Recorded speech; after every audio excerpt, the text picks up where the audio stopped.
Last যে প্রোগ্রামটা করলাম সেটা হচ্ছে মেসেজ বক্স কীভাবে ডিসপ্লে করতে হয় দেখলাম আমরা। এবার 2 নাম্বার ফর্ম এটা ক্লোজ করি। তাহলে 1 নাম্বার ফর্মে একদিন করেছিলাম একটা প্রোগ্রাম, এই ফর্মে একটা প্রোগ্রাম করলাম, তাহলে তো ফর্ম নিতে হবে আমাকে। তাহলে কী করে ফর্ম নেব আমরা? প্রজেক্ট মেনুর মধ্যে যাব, এখানে অ্যাড ফর্ম লেখা আছে, অ্যাড ফর্মে ক্লিক করে আমার এই ফর্মটা সিলেক্ট হয়ে থাকবে। এগুলো নেবে না, এগুলো না ক্লিক করবে না, ঠিক আছে? এগুলো ক্লিক করলে অন্য টাইপের ফর্ম আসবে, এগুলো আমরা লাস্টে দ্বারা বুঝবো কোন ফর্মটা কী কাজে লাগে। তাহলে নর্মাল ফর্ম আমরা এটাকে এসডিআই ফর্ম বলা হয়, এসডিআই সিঙ্গেল ডকুমেন্ট ইন্টারফেস দিয়ে এবার ওপেন করে নিলাম। তাহলে আরেকটা ফর্ম চলে এলো এবং ফর্মের নাম কি হয়ে গেল? ফর্ম 3, 3 নাম্বার ফর্ম চলে এলো, ঠিক আছে? এবার যে প্রোগ্রামটা করব, তাহলে ফর্ম 3 এখানে দেখো এটার যেমন নাম লেখা আছে ফর্ম 1.frm, এটা যেমন ryct.frm, এই ফর্ম 3 কিন্তু .frmটা আসেনি। কেন আসেনি? কারণ তুমি এটাকে সেভ করোনি, জাস্ট তো নিলে এক্ষুনি। তাহলে তোমার প্রজেক্টের ভিতরে এটাকে সেভ করতে হবে। যখনই সেভে ক্লিক করবে তোমার লোকেশনটা চুজ করতে হলো, যে VB28 লেখা আছে, কোথায় সেভ করবে? ওটার নাম তো VB28ই ছিল মনে হয় নাকি? হ্যাঁ, DITA 8-এর মধ্যে VB28 এটা। তাহলে ওটা দেখে নেবে ভালো করে লোকেশনটা কোথায় আছে। এবার ফর্মের 3 নামটা যদি চেঞ্জ করতে চাও তাহলে তুমি এখানে নাম চেঞ্জ করে দিতে পারো, ঠিক আছে? চেঞ্জ করে সেভ করতে পারো। চেঞ্জ যদি না করো তাহলে ওই নামই সেভ হয়ে যাবে, ফর্ম 3.frm সেভ হয়ে গেল। ফর্মটা অবশ্যই সেভ করে নেবে, ঠিক আছে? এবং একই জায়গাতে যেন সেভটা থাকে। এবার যে প্রোগ্রামটা করব সেটা হচ্ছে আমাদের 3 নাম্বার ফর্মের কী প্রোগ্রাম ছিল আমরা একটু দেখে নিই। 3 নাম্বার ফর্মে কী প্রোগ্রাম করেছিলাম? 3 নাম্বার এইটা, ওকে, সিম্পল ইন্টারেস্ট ক্যালকুলেশন প্রোগ্রাম, ঠিক আছে? মানে এই ধরনের একটা প্রোগ্রাম দেখো, যে তুমি অ্যামাউন্ট দেবে, কত % সুদের হারে নিচ্ছ এবং কত বছরের জন্য নিচ্ছ, তার সরল সুদ এবং চক্রবৃদ্ধি সুদ, এই প্রোগ্রামিংটা করতে পারবে, ঠিক আছে? এটা আমি আবার রান করে দেখাই। তাহলে কী করতে হবে আমাকে? প্রজেক্টে গিয়ে প্রপার্টিতে যাব, কত নম্বর ফর্ম রান হবে? 3 নাম্বার। এখানে অনেক ফর্ম আছে তাই অনেকগুলো নাম দেখাচ্ছে, তাই না? তাহলে এখান থেকে আমি 3 নাম্বার ফর্মটাকে সিলেক্ট করলাম, ওকে করে রাখলাম। তাহলে রান করলে 3 নাম্বার ফর্মটা, একটা জিনিস দেখে নিই আমরা প্রোগ্রামটা কেমন হচ্ছে। আমি হয়তো কেউ হয়তো ধরো তোমার কাছ থেকে 50,000 টাকা নিল, ঠিক আছে? কত % সুদের হারে নিয়েছে? সে হয়তো 7% সুদের হারে নিয়েছে। ক বছরের জন্য নিয়েছে? 5 বছরের জন্য নিয়েছে, ওকে? তাহলে তার সরল সুদ কত টাকা লাগবে? সরল সুদ লাগবে 17,500 টাকা। ক বছরে? 5 বছরে, ঠিক আছে? কিন্তু এটাই যদি চক্রবৃদ্ধি সুদ হতো তাহলে কত টাকা লাগতো? তখন তাকে লাগতো 20,127 টাকা, দশমিক আসছে, দশমিক আসছে, ঠিক আছে? এইটা তাহলে সরল সুদ আর চক্রবৃদ্ধি সুদ এই দুটো তুমি একসাথে ক্যালকুলেশন করতে পারবে, ঠিক আছে? তাহলে এই ফাংশনটাকে ইউজ করে এরকম একটা অ্যাপস বানিয়ে নিতে পারবে যেখানে তুমি simple interest, compound interest calculation করতে পারবে। ক্লিয়ার করবে, এগুলো পরিষ্কার হয়ে যাবে। আবার নতুন অ্যামাউন্ট বসাবে, হয়তো 75,000 টাকা নিয়েছে, ঠিক আছে? 5% সুদের হারে, ক বছরের জন্য? 2 বছরের জন্য, ঠিক আছে? সিম্পল ইন্টারেস্ট যদি করো তাহলে 7,500 টাকা লাগছে, কম্পাউন্ড ইন্টারেস্ট করলে 7,687 টাকা লাগছে, ঠিক আছে? তাহলে simple interest, compound interest, clear? এবং এর কালার দেখো, আলাদা করে কালার দেওয়া আছে, কালারের কনসেপ্টগুলো আমাদেরকে জানতে হবে কীভাবে কালার করতে হয়। ক্লোজ, এই প্রোগ্রামটা করবো আমরা, ওকে?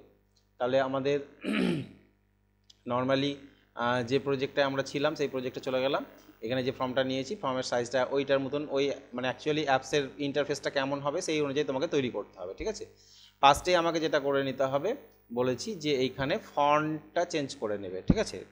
আমি যে ফন্টে কাজ করতে চাই সেই ফন্টটা আমি চেঞ্জ করে নেবো। তাহলে এখানে ক্লিক করলাম, দিয়ে এখান থেকে ফন্টের আমি টাইমস নিউ রোমান ফন্টটা চুজ করলাম, সাইজ 16 চুজ করলাম, 16 জায়গায় 18 করতে পারো।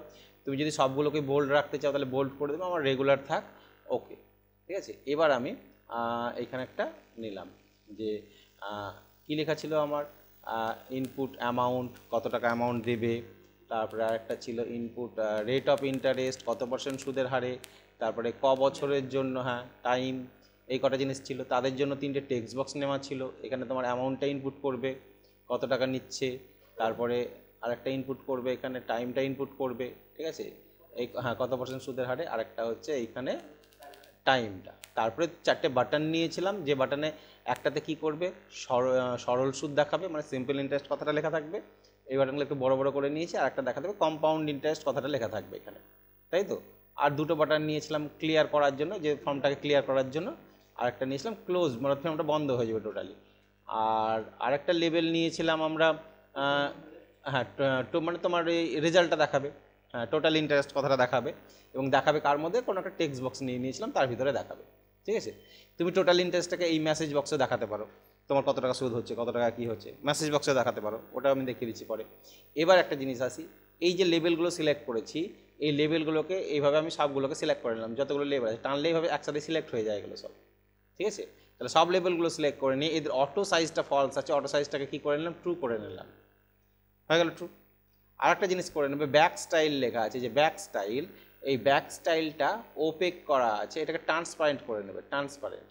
এটা করলে কি হয়, এই লেবেলের পিছনে কোনো একটা কালার আছে দেখতে পাচ্ছ, হালকা মানে ডট ডটগুলো দেখতে পাচ্ছ কি, ফুটকি ফুটকিগুলো দেখা যাচ্ছে না, তাহলে এইটা ট্রান্সপারেন্ট হয়ে যাবে, মানে স্বচ্ছ হয়ে যাবে, এই যে মানে ফর্মের ব্যাকগ্রাউন্ডটা দেখা যাবে। এটা যদি না করো তাহলে প্রবলেমটা কি হবে, ফর্মকে কালার দাও, ফর্মের উপর ক্লিক করলাম, ফর্মের উপর ক্লিক করলাম, তাহলে এখন কার প্রপার্টি এখানে শো করছে, ফর্ম 3, এটা ফর্ম 3 সব, তুমি যাকে ক্লিক করবে তারই এখানে সব দেখাবে প্রপার্টিগুলো। তাহলে ফর্মের উপর ক্লিক করে ফর্মের ব্যাক কালার চেঞ্জ করলাম, দেখো এই ব্যাক কালারটা চেঞ্জ করে দিলাম, পেছন দিকার কালার, যখন তুমি যে ব্যাক কালারে ক্লিক করে ডটে ক্লিক করবে, এখান থেকে সিস্টেম আছে আর প্যালেট আছে, প্যালেট থেকে কালার চুজ করতে পারবে, সিস্টেম থেকে এই কালারগুলো চুজ করতে পারবে। তাই আমি প্যালেটে গেলাম, প্যালেট থেকে কোনো একটা ব্যাক কালার চুজ, ফর্মের জন্য একটা কালার নিয়ে নিলাম, এরকম একটা কালার নিয়ে নিলাম। তাহলে এই পেছন দিকটাতে কিছু একটা আছে মনে হচ্ছে না, লেবেলের ব্যাকগ্রাউন্ডটা আছে, এটা দেখতে ভালো লাগে না, তার জন্য আমরা কি করলাম, লেবেলগুলোকে সিলেক্ট করে নিলাম, একটা একটা করে সিলেক্ট করে করতে পারো, আর একসাথে যদি করবো মনে করো, কন্ট্রোল প্রেস করে তুমি হয় ক্লিক করবে এইভাবে এইভাবে এইভাবে এইভাবে এটা, অথবা বাইরে ক্লিক করো, এইভাবে যদি টেনে সিলেক্ট করতে পারো তাও ভালো।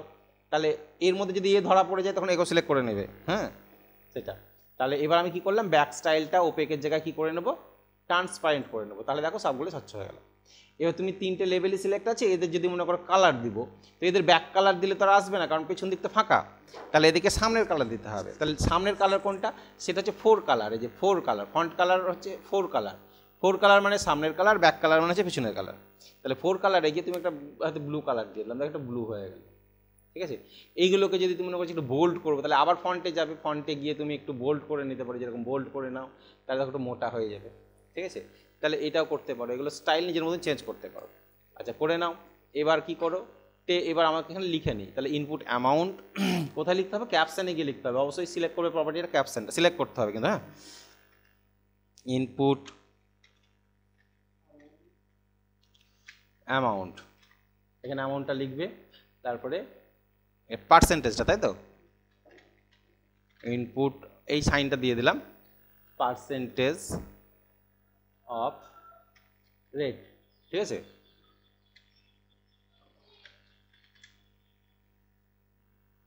বা রেট অফ পার্সেন্টেজ, এরকম পার্সেন্টেজ অফ রেট না দিয়ে রেট অফ পার্সেন্টেজ দিলে ভালো হবে, তাই না। ক্যাপশনে এখান থেকে কাটাকাটি করতে পারবে তুমি, ইনপুট অফ রেট না, রেট অফ পার্সেন্ট, ঠিক আছে, ইনপুট রেট, এখানে অফ দি এই সাইনটা দিয়ে দিলাম, ঠিক আছে। আচ্ছা লাস্টে দিলাম কি যেন, এটা যেন ছিল টাইম,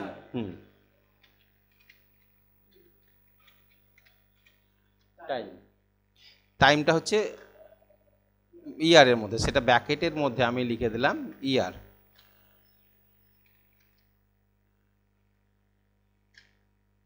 ইনপুট টাইম ইন ইয়ার, এইখানে ক্যাপশনের এখানে গিয়ে ইয়ার, ঠিক আছে, এখানে একটা লাস্টে একটা হাইফেন দিয়ে দিন, এটা। এবার তোমার টেক্সট বক্সগুলো যদি এদিকে সরাতে চাও তাহলে একটু সরিয়ে নাও, এই সিলেক্ট করবে, কন্ট্রোল চেপে ধরবে, দিয়ে অ্যারো কি দিয়ে এভাবে মুভ করে দেবে, তাহলে একসাথে সরবে, ঠিক আছে, হ্যাঁ, বা সিলেক্ট করে একটা একটা করে করতে পারো।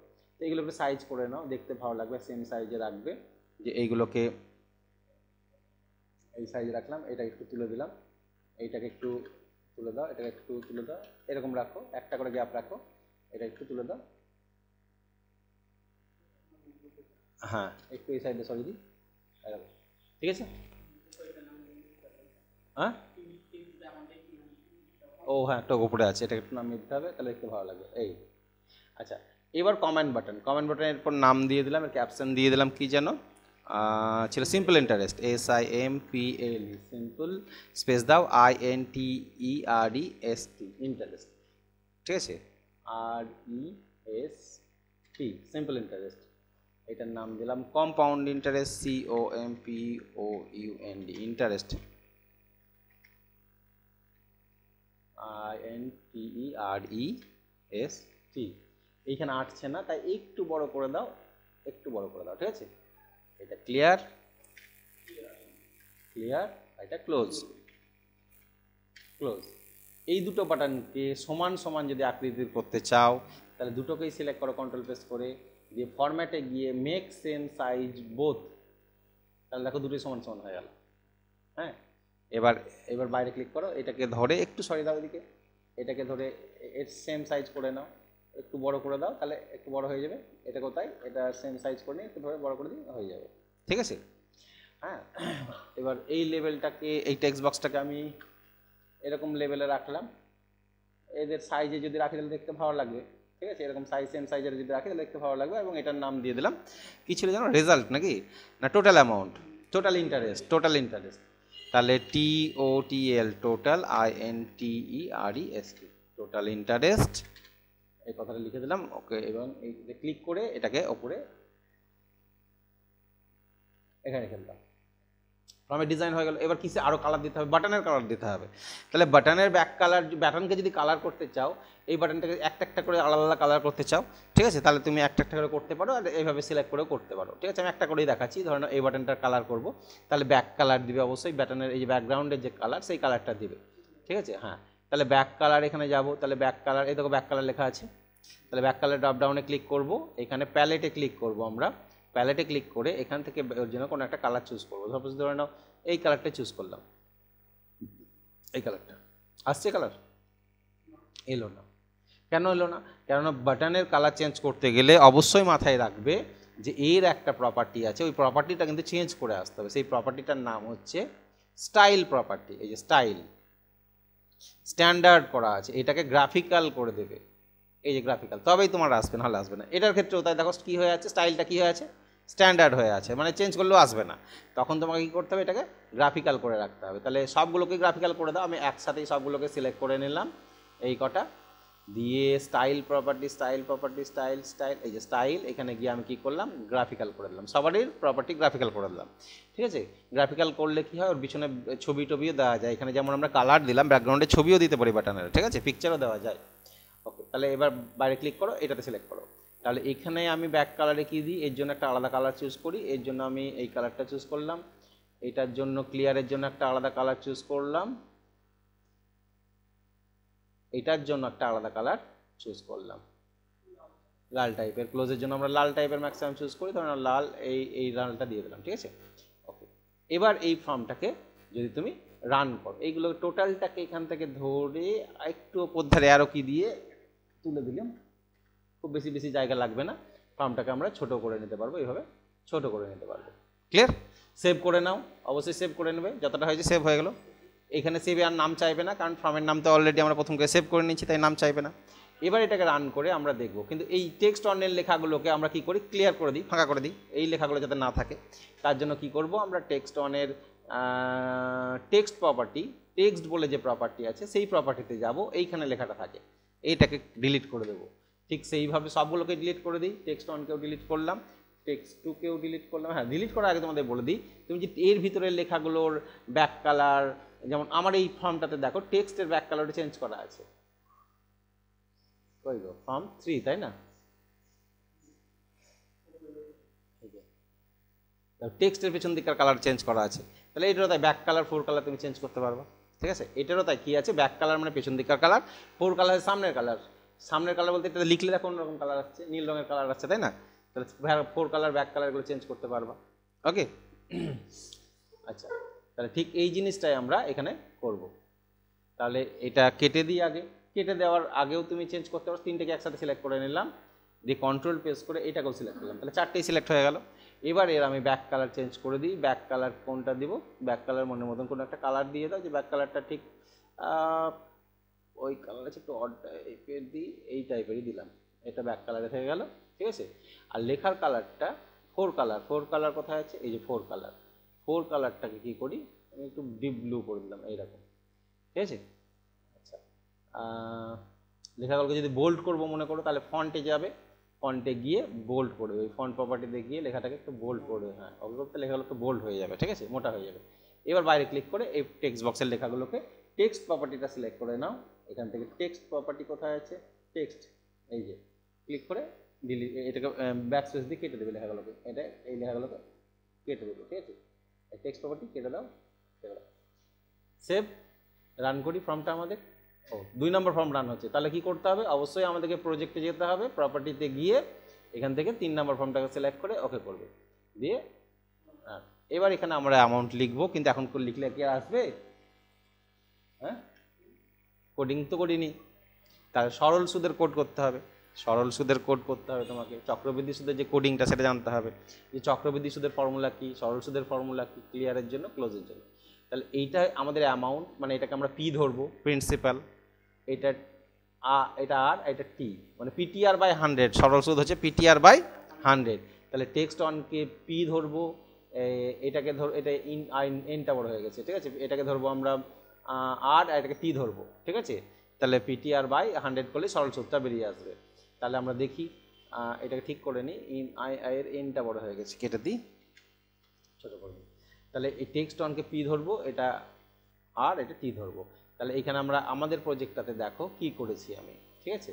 আমাদের যে প্রজেক্টটা আগেকার 3 নম্বর ফর্ম, এইগুলো কি বলতো, আলফাবেটিক্যালি শর্টিং থাকে, তো তাই 30-এর ঘরে 3 চলে আসে। 30-এর যখন ঘর শুরু হয়ে যায় তখন কে চলে আসে, 3 চলে আসে। তাহলে সরল সুদ এখানে কি লেখা আছে দেখো, আমি একটা ভেরিয়েবল ডিক্লেয়ার করেছি, পি ধরেছি। পি সমান একটা ভ্যালু ফাংশনের কাজ হচ্ছে টেক্সট অনে তুমি যা লিখবে তার ওইটাকে সংখ্যায় কনভার্ট করবে, ঠিক আছে। তাহলে টেক্সট অন ডট টেক্সট এটা হচ্ছে পি, আর টেক্সট টু ডট টেক্সট হচ্ছে আর, আর এটা হচ্ছে টি, ঠিক আছে, দিয়ে সরল সুদ এটা, ওকে। তাহলে এইভাবে আমরা করতে পারি। তাহলে আমরা এখানে করে নিই, এখানে যাব, এইখানে এটা, তাহলে সিম্পল ইন্টারেস্টে ডাবল ক্লিক করলাম, হয়ে গেল। এইখানে তুমি পি ধরো, মানে পি ধরে নিলাম যে পি সমান হচ্ছে ভ্যালু, কার ভ্যালু, ভ্যালু ফাংশানে ভ্যালু করে টেক্সট 1 ডট টেক্সট, এর ভ্যালুটাকে নিব, কার মধ্যে নিব, পি এর মধ্যে নিব। এবার আর এর মধ্যে কি নিব, আর এর মধ্যে কাকে নিব, কার ভ্যালু নেব, টেক্সট 2 ডট টেক্সটের ভ্যালুটাকে নিব আর এর মধ্যে পি। এবার টি নিলাম, টি সমান বললাম ভ্যালু নিব কার, হ্যাঁ T X, text 3 dot text, এটা নিব, নিয়ে নিলাম। তাহলে পি আর এবং টি তিনজনের মধ্যে পেয়ে গেলাম। এবার আমি আর একটা ভেরিয়েবল ধরলাম এসআই। এইগুলোকে ভেরিয়েবল বলে, ভেরিয়েবল যার মধ্যে কোনো ভ্যালুকে স্টোর করতে পারি, কিন্তু এই ভেরিয়েবলটা আমরা ডাইরেক্টলি এইভাবে ডিক্লেয়ার করে দিতে পারি, ঠিক আছে। তো এই ভেরিয়েবলের শুরুটা সবসময় অক্ষর দিয়ে হবে, কোনো সময়ের জন্য নাম্বার দিয়ে শুরু করা যাবে না। আর ভেরিয়েবলের এই যে নামটা তুমি ডিক্লেয়ার করছো, নামটা ধরছো এসআই, যে কোনো জিনিস ধরতে পারো, কিন্তু নামের মধ্যে কোনো স্পেস ইউজ করা যাবে না, ঠিক আছে। এই ভেরিয়েবলটা একটা শব্দের মধ্যে রাখতে হবে তোমাকে, ওকে। তাহলে এসআই, এবার সরল সুদ বার করবো। এসআই সমান বললাম, ব্র্যাকেট দিলাম, বললাম পি গণিত টি গণিত আর বাই 100। তাহলে তোমার পি এর মধ্যে যা লিখবা গণিত টি, টি এর মধ্যে যা লিখবা গণিত আর, অর্থাৎ আর এর মধ্যে যা লিখবা, যা হবে তাকে 100 দিয়ে ভাগ করে দিয়ে সুদটা আমি এখানে পেয়ে যাব, সরল সুদটা পিটিআর বাই 100, এটা হচ্ছে ফর্মুলা। এবার সরল সুদটা এসআই এর মধ্যে পেলাম, এসআইকে তো দেখতে হবে, এসআই যে ভ্যালুটা এলো সুদটা কোথায় দেখবো আমরা, এইখানে গিয়ে দেখবো। এটা কত নাম্বার টেক্সট বক্স, 4 নাম্বার। তাহলে টেক্সট 4-এ আমাকে দেখতে হবে, তাই আমি text TXT text 4 dot text প্রপার্টিতে কাকে দেখব, এসআইকে দেখব, এসআইকে দেখব। এবার আমরা দেখি একবার রান করে হচ্ছে কিনা। তাহলে আমি এখানে লিখলাম 1000 টাকার 5% হারে 2 বছরের সরল সুদ কত, 100 টাকা, 5%, 1000 টাকায় 5% যদি ধরো তাহলে 50 টাকা করে তোমার 2 বছরে 200 টাকা হচ্ছে, ক্লিয়ার। আচ্ছা 3 বছর, 2 বছরের জায়গায় যদি আমি 3 বছর করে দিই তাহলে নিশ্চয়ই 150 টাকা হয়ে যাবে, এটা সরল সুদ যেহেতু। এই বেরিয়ে গেল সরল সুদ। আর চক্রবৃদ্ধি সুদের ফর্মুলা হচ্ছে P into 1 plus R by 100 power T, ঠিক আছে, পাওয়ার টি, টাইমটাকে দিতে হয় পাওয়ারে। তাহলে সরল সুদটা বার করি। এবার আসি দেখো সরল সুদের ফর্মুলা। আমি এই 3টে ধরে যেভাবে ধরে নিয়েছি, আমি এই 3টাকে কপি করে নিই, বারবার লিখবো না, আমরা বড় হয়ে গেছি, ডিপ্লোমা করছি, তাই না, কপি করে নিলাম। এবার সরল সুদ নয় চক্রবৃদ্ধি সুদে গেলাম, কমান্ড 2-এ, এই যে কমান্ড 2 এটা দেখে নেবে ঠিকঠাক জায়গায় লিখছো কিনা কোডিংটা, ওকে। এটাকে বড় করে নাও, দিয়ে এখানে এটা পেস্ট করে দাও, একই জিনিসই থাকবে, এটাকে পিটিআর ধরবো, আমরা সবই ধরবো। এবার ফর্মুলাটা লিখবো। এবার আমরা সিআই ধরলাম, মানে কম্পাউন্ড ইন্টারেস্ট, ভেরিয়েবলের নাম দিলাম সিআই। সিআই সমান বললাম, তুমি এটাও কপি করে নিতে পারতে ডাইরেক্টলি, জাস্ট নামগুলো চেঞ্জ করে দিলেই হয়ে যেত, তাই না। তাহলে সিআই সমান হচ্ছে P into 1 plus R by 100, P into ব্র্যাকেটের মধ্যে 1 plus R by 100, 1 plus R ব্র্যাকেটের ভিতরে রাখবো 1 প্লাস আর বাই 100, এইটার উপরে পাওয়ার দেবো। পাওয়ার কোনটাতে দেয় জানো তো? এইটাতে দেয়, টি। এবার এখানে আমরা দেখবো কাকে? টেক্সট 4এই দেখবো, TEXT, টেক্সট 4 ডট টেক্সট সমান হচ্ছে CI। ঠিক আছে, কি দেখায় দেখি আমি আগে। তাহলে এখানে লিখলাম 1000 টাকার 5% হারে, 5%টা আমাদের বুঝতে সুবিধা হবে তার জন্য তো দেখাচ্ছি। সরল সুদ তো 100 টাকা, চক্রবৃদ্ধি সুদ হলে হচ্ছে, হ্যাঁ তাহলে বেশি কেন দেখাচ্ছে? 1100 টাকা চক্রবৃদ্ধি সুদ দেখাচ্ছে কেন? এটা তো 100 টাকা দেখাচ্ছে, এটা 1100 টাকা দেখাচ্ছে কেন? কারণ এই ফর্মুলা যেটা ইউজ করলাম এটা হচ্ছে সুদ প্লাস আসলের ফর্মুলা। এইটা শুধু সুদ, তাহলে 1000 টাকা প্লাস 100 টাকা সুদ হলে হচ্ছে 1100 টাকা হয়। আর এটাতে হচ্ছে সুদ আসলে একসাথেই দেখিয়ে দিচ্ছে 1102 টাকা 50 পয়সা। হ্যাঁ, তাহলে তুমি যদি মনে করো যে না সুদ আসলে একসাথে দেখবো না, শুধু সুদটাই দেখবো, তাহলে এখান থেকে আসলটা বিয়োগ করে দিতে হবে। তাহলে রেজাল্টে গিয়ে কী করে দিলাম, আমার যে CI যেখানে দেখাচ্ছে রেজাল্টের এই ঘরেই এখানে লিখে দিতে হবে CI থেকে, CI তো বড়, CI থেকে আগে মাইনাস করে দেবো, পিকে মাইনাস করে দেবো, সুদটাকে, পি হচ্ছে আমাদের আসল অ্যামাউন্ট, প্রিন্সিপাল যেটা মূলধন, তাহলে সুদ আসল থেকে আসলটাকে বাদ দিয়ে দিলে শুধু আমার সুদটাই থাকবে পড়ে। তাহলে এবার আমরা দেখি 1000 টাকার 5% হারে 2 বছরের সরল সুদ কত? সরল সুদ হচ্ছে 100 টাকা, চক্রবৃদ্ধি সুদ 102 টাকা 25 পয়সা। ঠিক আছে, এবার এইটা, তাহলে এটা হয়ে গেল তৈরি। এবার আমরা কি করব? সেভ করবে, কিছুটা কিছু করে করবে, অবশ্যই সেভ করবে। ঠিক আছে, মানে যদি বন্ধ টন্ধ হয়ে যায় আবার কোডিং করতে হবে তোমাকে। ঠিক আছে, সেভ করে নেবে। এবার হচ্ছে ক্লিয়ার। ক্লিয়ার মানে কি, এখানে লেখা এটা এইটা এবং এই লেখাটা পরিষ্কার হয়ে যাবে। তার জন্য কি করতে হয় আমাদেরকে? একটা ফর্মুলা আছে যেটা হচ্ছে TEXT, টেক্সট 1 ডট টেক্সট প্রপার্টিটাকে টেক্সট অনে যেটা লিখেছো ডাবল কোটেশন, একটা দুটো দিয়ে দিলেই ফাঁকা হয়ে যাবে। ঠিক আছে, সেমভাবে তুমি এটাকে কপি পেস্ট করে নিই, যতগুলো টেক্সট বক্স আমার আছে, হ্যাঁ লাস্টে চেঞ্জ করে দেবো, টেক্সট 2, টেক্সট 3, টেক্সট 2 হয়ে গেল, টেক্সট 3 হয়ে গেল, টেক্সট 4 হয়ে গেল। নামগুলো এখান থেকে চেঞ্জ করে দাও, টেক্সট 2 করে দাও, টেক্সট 3 করে দাও এবং টেক্সট 4 করে দাও। এটা করলে ফাঁকা হয়ে যাবে, অবশ্যই ফাঁকা হবে, কিন্তু একটা সমস্যা হবে। ধরো এখানে কিছু অ্যামাউন্ট লিখেছো, সিম্পল ইন্টারেস্ট, কম্পাউন্ড ইন্টারেস্ট, ঠিক আছে, এবার ক্লিয়ার করলে ফাঁকা হয়ে গেল। কিন্তু আবার যখন তুমি লিখতে যাবে, লেখার জায়গাটা কই? কার্সারটা এখানে আনতে হবে, ক্লিক করতে হচ্ছে আমাকে, তবে তো কার্সারটা আসছে না, হয়তো আসছে না। তাহলে কি করব আমরা? তাহলে আরেকটা এর সঙ্গে একটা ইউজ করব মেথড, যেটা হচ্ছে টেক্সট অনে ডট ACT, সেট ফোকাস লেখা আছে দেখতে পাচ্ছ, এই সেট ফোকাস করে দেওয়া মানে কার্সারটা ওখানে সেট চলে যাবে, ডাইরেক্টলি আমাকে আর ইয়ে করতে হবে না। অর্থাৎ তুমি যখনই ক্লিয়ার করবে, এখানে গিয়ে কিছু লিখেছো, এখানে কিছু লিখেছো, এখানে কিছু লিখেছো, যখনই ক্লিয়ার করবে দেখো কার্সারটা ওখানে চলে যাবে। বোঝা গেল?